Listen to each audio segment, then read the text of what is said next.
Hello guys, स्वागत है आपका हमारे इस चैनल में। तो आज हम इस वीडियो में एल्कल डी सिरप के बारे में बात करने वाले हैं, जिसमें आता है कैल्शियम और विटामिन D3।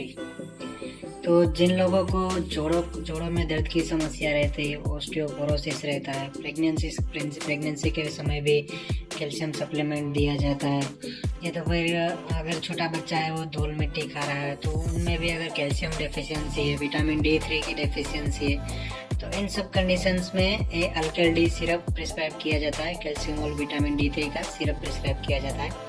तो आज हम अल्कल डी सिरप के बारे में पूरी डिटेल जानने वाले हैं इसकी प्रोडक्ट डिटेल के बारे में, इसमें कौन से कंपोजिशन आते हैं, वो कैसे वर्क करते हैं, इसकी ब्रांड्स पॉपुलर कौन सी अदर ब्रांड्स आती है, इसका यूजेस क्या है, किन किन कंडीशन में इसका इस्तेमाल किया जाता है, इसकी साइड इफ़ेक्ट क्या है, और सेफ्टी एडवाइस यानी प्रिकॉशंस लेने के बाद हमें क्या ध्यान रखना चाहिए।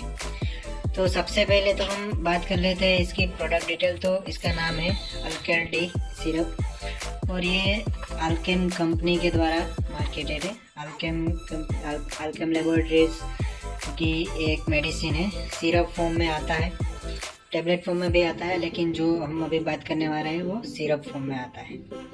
और इसके कंपोजिशन के बात करें तो इसमें ईच 5 ml कंटेंट्स 6 to 5 यानी 625 मिलीग्राम कैल्शियम कार्बोनेट, यानी जो कैल्शियम होता है एलिमेंटल कैल्शियम वो 250 मिलीग्राम होता है।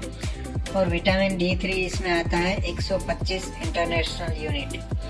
इसकी पॉपुलर ब्रांड्स के बारे में बात करें तो सिपकेल सिरप आता है, सेलकेल सिरप आता है, कैल्शियमेक्स सिरप आता है, ये सब इसके पॉपुलर ब्रांड्स है। अदरवाइज आप ये कंटेंट वाली, ये कंपोजिशन वाली कोई भी और मेडिसिन आप देख सकते हो जिसमें कैल्शियम और विटामिन D3 सिरप मतलब कैल्शियम और विटामिन D3 कंपोजिशन आता है।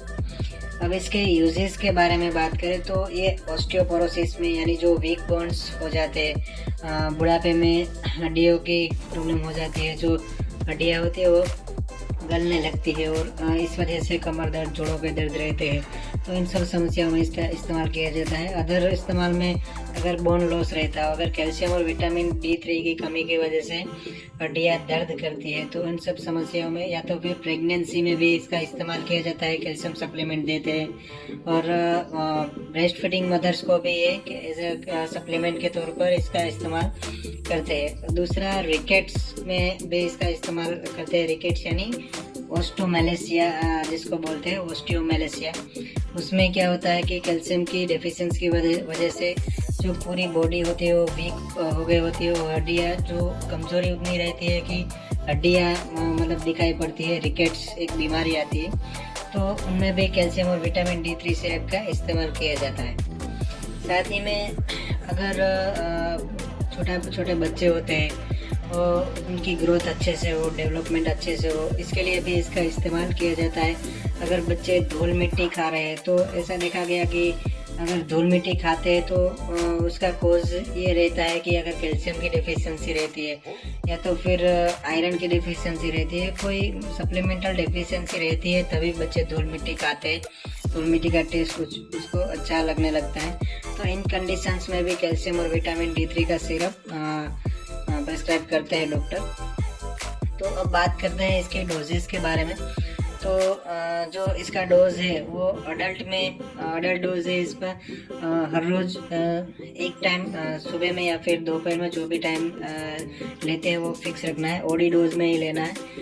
5 ml ले सकते हो तो ले सकते हैं, या तो फिर बच्चों में आपको 5 साल के बड़े बच्चे में अगर डॉक्टर्स प्रिस्क्राइब करते हो तो 2.5 ml दिन में एक बार प्रिस्क्राइब करते हैं। 2 या 3 महीने तक कंटिन्यू ये चलाते हैं। वो डॉक्टर्स डिपेंड करता है कितनी टाइम चलानी है, कितनी टाइम देनी है, और डिजीज़ कंडीशन के अकॉर्डिंग डॉक्टर्स अलग अलग तरीके से इसे प्रिस्क्राइब करते हैं।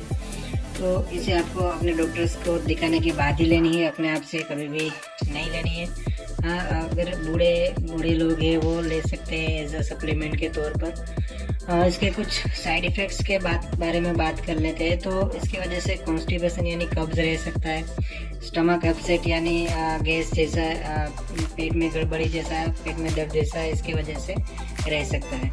इसके प्रिकॉशंस के बारे में बात करें, सेफ्टी एडवाइस के बारे में बात करें, तो ये हर कोई ले सकता है, एक सप्लीमेंट है, लेकिन अपने डॉक्टर्स को दिखाने के बाद अपने आप से नहीं ले सकते। खास करके बच्चों में, प्रेगनेंसी में, लैक्टेटिंग मदर से जो बच्चे को दूध पिलाती है, इन सभी में डॉक्टर्स को मैं तो यही बोलूँगा कि आपको हर एक मेडिसिन डॉक्टर्स को दिखाने के बाद ही लेनी चाहिए। और बात करें कि हाँ, बूढ़ों में दे सकते हो, 60-70 वर्ष के ऊपर के जो बूढ़े मरीज है, बूढ़े लोग हैं, उन लोगों को ये लेनी चाहिए।